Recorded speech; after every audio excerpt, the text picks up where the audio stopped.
a nice intro! Hey everyone, welcome back to Xenoblade Chronicles. In the last episode, we went straight into Sword Valley, and it's the heart of our enemy. And thanks for a little bit of beginning prep by Dixon, we are now fully ready to take on Galahad Fortress. This episode, we're going to be going further into Sword Valley and taking progress one Mechon at a time. Starting off though, let's just get a bit of prep done and then start off with Shulk. Anyway, this episode we are being shown to a sort of a new mechanic. If you thought Sword Valley was going to be an open-end thing, no. The Mechon have gates.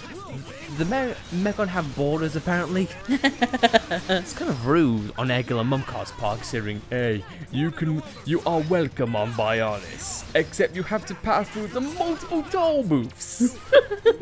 The Mechons needs to get paid with your lives in FIFA. He didn't say that, but I think he thought it at some point. But no, the new mechanic that we are going into today is that we are taking on various outposts in Sword Valley. Because with each gate that's ahead of us, we need to take out unique monsters and also hit the button that they have inside their base. And yes, every Mechon is site-based, and even if they weren't, it's claustrophobic, and this is a tight area, which is nearly impossible to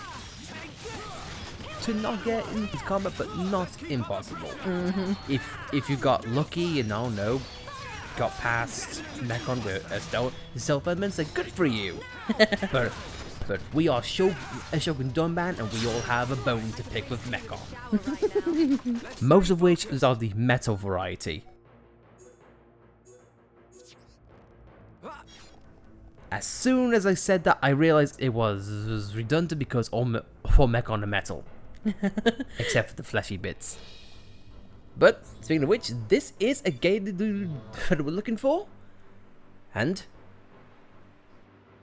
a nice pan out, just show you the grandeur. However, you do have to press the button. Mechanics can't be automated all of the time, I suppose.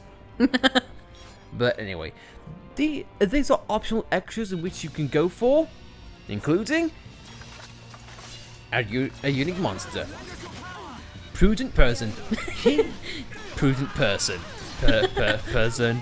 person. We don't really know.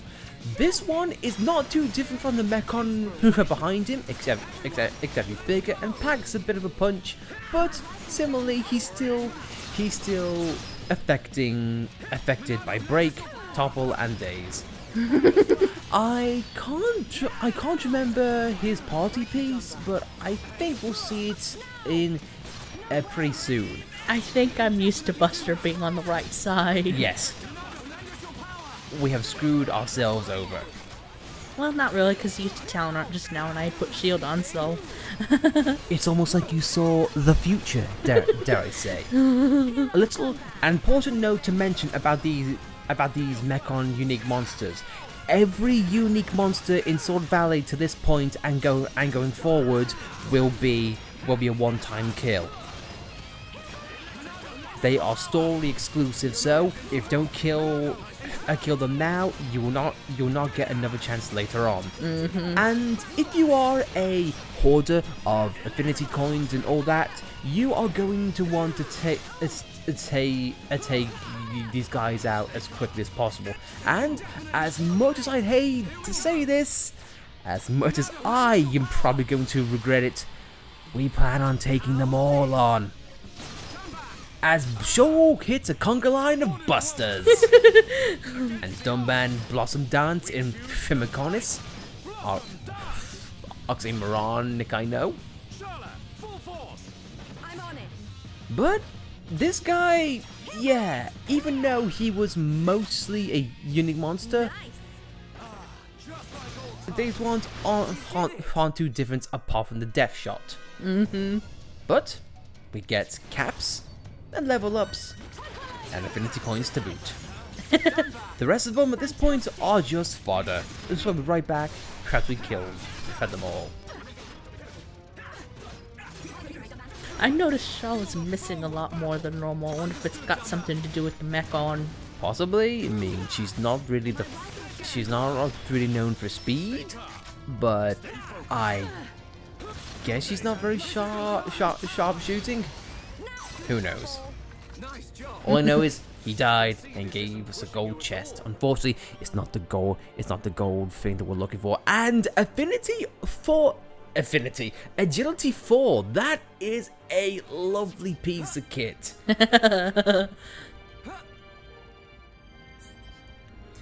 So yeah, these unique monsters, although not much different from regular enemies, they are definitely worth your time just simply for the equipment you're going for. Yeah, because a lot of them have been giving us silver chests. Yes, and in case you're wondering, what we did with the shop early on, in last episode, you don't actually have to outright buy all the equipment, because most of the Mechon here, they are dropping brave, well, kit.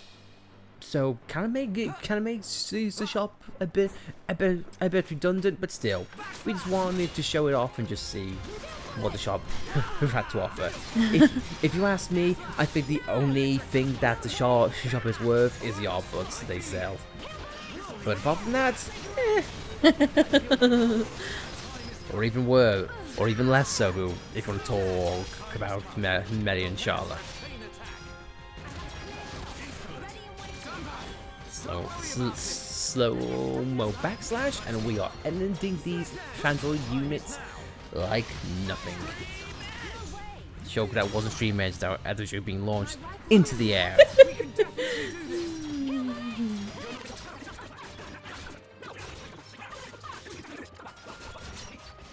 Not too shabby, and gold chest is more brave stuff, in which we will happily and bravely take. And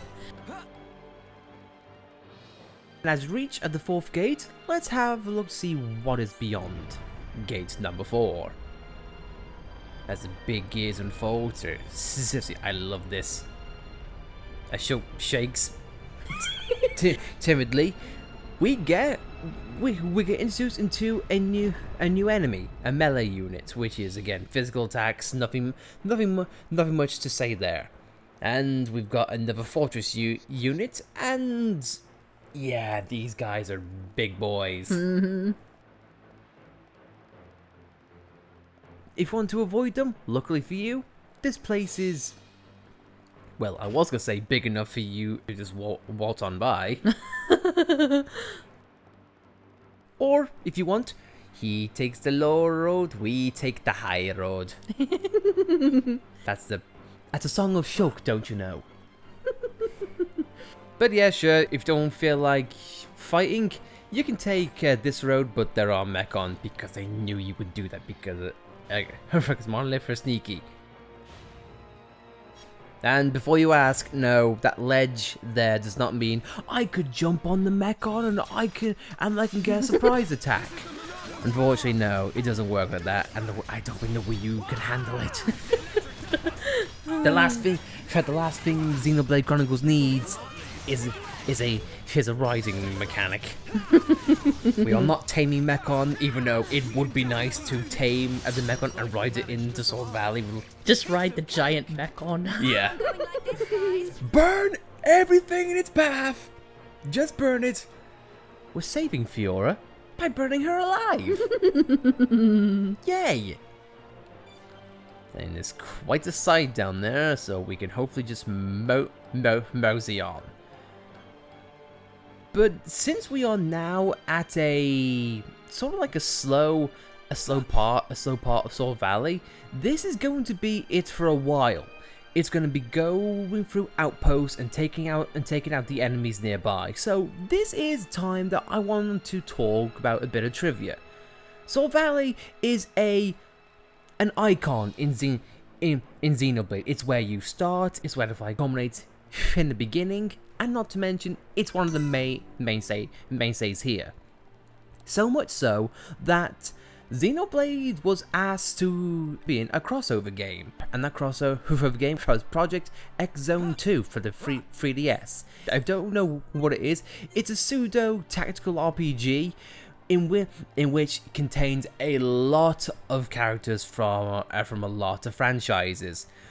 What franchises, do you ask? Oh, well, just Mega Man, Shenmue, Tekken, Street Fighter, Dark Souls, Resident Evil, Strider, Space Runner 5, Phoenix Wright, Dot Hack, Yakuza, Shinobi, Soul Calibur, and Streets of Rage, and even Sega Tanshiro. Yes, the one who punches kids in the face if you don't play a Sega Saturn. And so much more, and Xenoblade is included in that. It being Fiora and Metal Face, and it doesn't stop there. Sword Valley is also an area in that game in which you go to and fight Mechon, essentially. And the Xenoblade love doesn't stop there. Project X Zone also has different remixes of various Xenoblade songs, most notably You Will Know Our Names and Engage the Enemies. These aren't entirely new remixes. For me, these are simply the same songs, different instruments being emphasized, most notably the piano and electric guitar. If you want to know what those sound like, I'll play a bit for them now, as you can decide for yourself.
Yeah, so I personally think that those songs, they aren't outstanding, but it is nice to always see Xenoblade representation, as well as, I guess, an inside look to other levels of the songs that are played.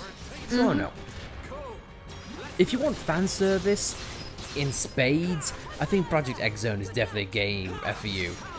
Speaking of fan service, I guess you can say, remember this thing? This was what we fought all the way back within the Bionis leg. Seems like such a long time ago. We thought Fiora had died, Dunban wasn't with us, Metalface wasn't, Mumcar. Oh no, just it's just nice to see these enemies not only come back, but come back as now regular enemies. Definitely showing the things have amped up. What we thought was challenging is no longer a problem. But if you thought the main body was all I had to kill, no. Yeah, I think I'm gonna switch Buster and Shield back because I used Buster when I wanted to use Shield. So I think I'm used to the same palette you are. We'll be right back. Who did that? Not me! I thought I had muscle memory, but apparently I don't. Ha ha ha ha ha. This is the downside to when you play a Blitz game too many times and buttons are mapped out in certain places. You mess with yourself. But anyway, as we are engaging going now, let's just give a bit more of an in-depth look at the melee units. They have an attack called, I think it's called chainsaw something. I think Deadly Chainsaw. Yeah, Deadly Chainsaw. And what it does is it can knock you back or blow you down. And when you are surrounded by a lot of hard-hitting Mechon, that's the last thing you want. And it also does a hell of a lot of damage, you know, as a chainsaw tends to do. I have not been hit by a chainsaw, so I can't truly validate, quite frankly. I'm okay with that. I'm okay with that lack of experience. As would anyone. You know, because I don't want to die. But on a note, as long as you are protected against a deadly chainsaw, these guys are a joke. A nice bit of context though, if you look right next at the Mechon, he's standing over a corpse of his brother. It's probably one Dunban killed. Who knows? Let's stay alert. But let's not ignore, you know, the elephant in the room, or the waterfall in the room. This is a lot of ether. Last time we saw something even remotely close to this had the ability to kill Zord, or at least melt him. So yeah, that's all combined, like, ugh. Even to Mechon, it's bad. Yeah. Which begs the question, why do they want it here? Especially out in the open. Haven't they heard the safety protocols? There's no fences, there's no, glass covering it. There isn't even a building, it's just literally an open pool. What if a Mechon, I don't know, tripped or malfunctioned and just decided, you know what, ether sounds lovely, dive, dead, gone. I mean, as Homs, we're not going to complain, but still, you know. Heck, come on, you gotta run a tighter ship than this. Maybe it would have sucked if someone in Sword Valley accidentally fell into that. Oh god, yeah. During that battle. There's just like a Homs corpse in there or something. Well, I would say a Homs corpse, but I can't say that because the Mechon have ate all of it. We've had it ate them all. And use them as our friends. Or use them as our enemies. Bastard. And I don't know about you, but the way these things just randomly shake in the ground at times, like, it's really creepy. So that's how it is. Given up the sword already? No, that's not it at all. Oh, let him have a go, Dunban. Yeah, let him have a go, Dunban. He might shoot you. Again, I just want to show Ashley because at such a love, a nice little jab even though it's reused from Melia, but hey ho. Or the other way around, you don't know. I mean, I guess Sharla and Dunban come first, so that makes Melia's line a bit of a copy. I'm not going to extrapolate on this. Either way, though, we have a Harvester unit here, and we have attracted yet another unique monster. It was a scout. The scout attracted the unique monster. Yep. This isn't just your box and the gauntlet. Every single enemy here can do something to damage you. As I say that, as the unique monster apparently is taking a snooze back there. Ooh, look at the way he uniquely sleeps. Look at him go. Okay, no, sure. There he is. As we are trying to, you know, not die. And Dunban hits Soaring Tempest there.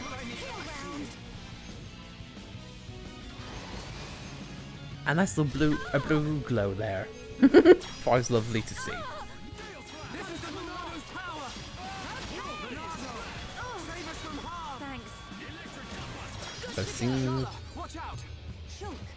I got really worried for a second there. The vision was not going away. It's like, Bernardo, you're meant to do something. Correct me if I'm wrong, but if that happens, is speed an automatic dodge, or is it just simply a speed buff? I'm not entirely sure. I think there have been times in which I've used speed and it doesn't work. Yeah, it might be a simple case of the speed buff not being enough. I don't know. Even though it's Shoku saving you, Dunban is still a hero. Yeah, Charlotte, let's keep Dunban's ego up. Why not? But anyway, to this unique monster, Tranquil Morax. As you can probably tell, he's not tranquil whatsoever bloody ever. He's got deadly physical attacks. Yes. He hits hard and fam, he can daze like nobody's business. As Charlie, your Zero Rampant's gonna do absolutely nothing. in fact, did the chain attack just cancel it out? I think so. Yeah, because you and Charlotte's affinity went up, but it did nothing. Anyway, though, on that, let's bring him down. Charlotte, how about you use Heal Blast once again? You know, have it work this time. So, does that mean we get our free affinity back? And of course, Shulk has been put to sleep. I think that's also a thing he has. If he gets dazed, he's got the sleep spike. I think. And enchant wore off. Yay. And having to balance speed and enchant with this is pretty bad. And of course, there's Overeater number 6. And you can probably tell what that did. It did a bad. No, Charlotte, let me decide. You are going to die. At least I can take the sodding hit. Oh, shield's not strong enough. Yeah, in case you need to, just a reminder, whatever level it is on the R palette, that's how much you need for accurate protection. So enchant isn't the only thing Monado can do. You can't just focus on enchant with Mechon. So to be a true master from Monado, like Albus showed, you need to master all the elements. And because Charlotte died, we had to refresh enchant on her. Yep. Isn't that the right pain in the arse? Charlotte, why do you die? As Shulk launches a spatial wave and defies laws of physics. Might be too soon to do this. Maybe not. And also thing that I need to show, Overeater number 6, if you look closely at the damage that Dunban's taking, you'll also notice a bit of a heart down, a smaller heart as well. that is essentially he can limit your character's main or max HP during a fight. So that in of itself is bad. What this guy tries to do is whittle your health down and then try to knock you out in numerous blows. And there's only so many visions that you can learn. Yeah, Sword Valley definitely upped the ante because we're struggling a lot more now. It's almost like we're in the heart of the enemy base. Who'd have thought? And Shaw learned a new art, which has its dry boost. Reduces cooldown of all art except dry boost. Essentially, it's an automatic level up for each art, at least as far as the cooldown goes. So that is definitely worth your time. However, it does not stop Shara's rifle from overheating. Yeah, and I think it reduces her movement, so if she's in a positional disadvantage, there's nothing you can do. Yeah, but if you are just so hell bent on making on having Sharla spam healing, and having that constant coverage, drive boost is definitely something that I would recommend. Yeah, Shield was just one level behind. Isn't that Sod's law though? Yeah. But now, however, it is not. So it all works out. Hooray! Let's flip the switch. Let's get it done.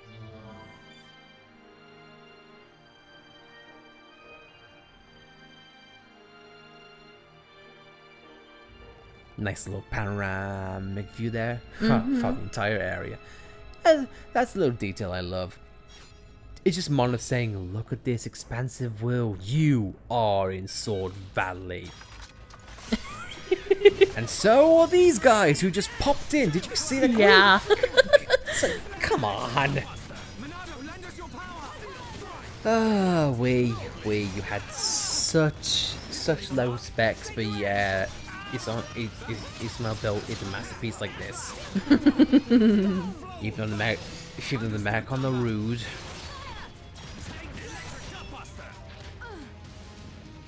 That guy's floating in the air. These guys are breaking the reality from the game, and I do not appreciate that. Break screw? Well, screw you for trying to break the game. You prick. For that, you die. You can finally move on and get Rex Biter. You don't know it, but somewhere a young salvager is smiling right now.